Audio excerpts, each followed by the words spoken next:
The night I said something reckless to my CEO, the city outside our glass-walled office looked like it was holding its breath. Rain streaked the windows of the 38th floor in downtown Seattle, turning headlights into trembling stars, and I remember thinking how strange it was that a single sentence could tilt an entire life. I had been a junior analyst with too much coffee in my veins and too many unsaid thoughts in my chest, and she was the woman who signed paychecks and carried herself like gravity, had personally sworn allegiance to her. When the words finally escaped me, they weren't planned or clever. They were honest in the most dangerous way, and the air between us shifted, heavy and electric, like a storm choosing where to land. Before this story pulls you any deeper, pause for just a second. If you believe in kindness and second chances, in the idea that life can surprise you when you least expect it, take a moment to like this video, share it with someone who needs hope, drop a comment, and subscribe to the channel Korean Nightmare Stories. Stories like this, live because of people like you. Her name was Diana Richardson, though everyone called her Dr. Richardson in formal settings, and Diana when the boardroom doors closed. She was in her early 50s, with auburn hair she wore in a sharp bob, and green eyes that had witnessed market crashes, hostile takeovers, and the quiet price of success. I was 29, fresh to Seattle, still trying to prove that my insights deserved attention at the table. We were alone that night because deliverables don't respect hierarchy or office hours, and because loneliness, when it arrives, often drives people to stay late. I didn't know then that she was emerging from a divorce that had ended not with drama, but with a prolonged silence that felt crueler. She didn't know that my last relationship had crumbled under the weight of my own fear of being mediocre. The challenge wasn't attraction.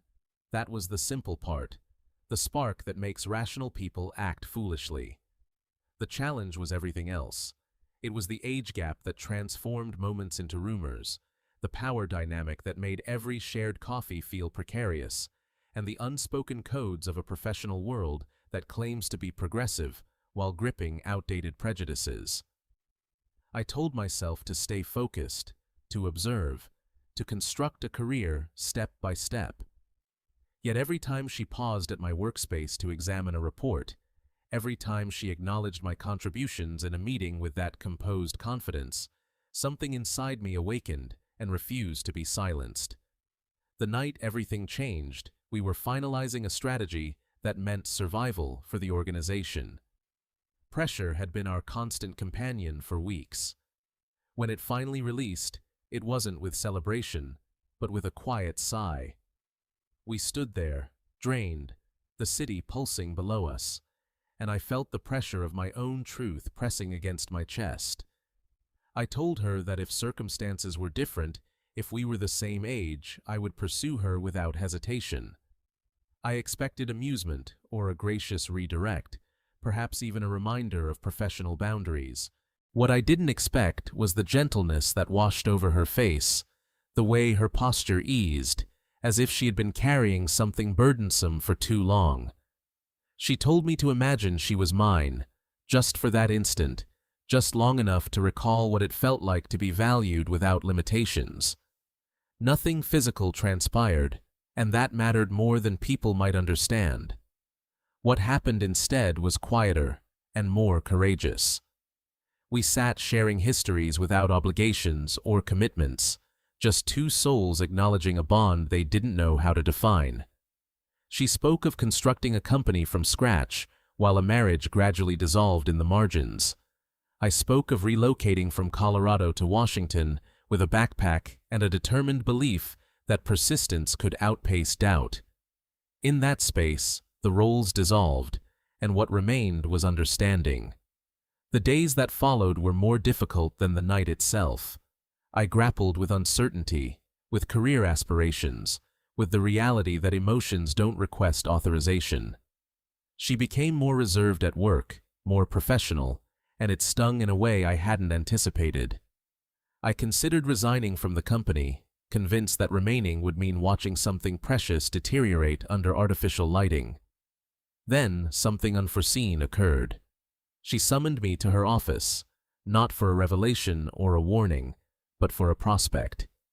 She presented me with a leadership position on a new initiative in Boston, a chance to develop without complications, to prove myself independently. Boston became a watershed moment. The rain there felt different, cleaner somehow, and the separation forced perspective. We maintained contact in measured ways, messages that addressed projects and experiences without overstepping. I learned to guide others, to stumble publicly and recover, to comprehend that credibility is earned continuously. She learned, I believe, to release the notion that connection had a deadline. Months evolved into a year, and when the initiative thrived, I returned to Seattle transformed. The company had evolved too. Diana announced she was transitioning from CEO, choosing to advise emerging businesses and reclaim aspects of herself she had postponed.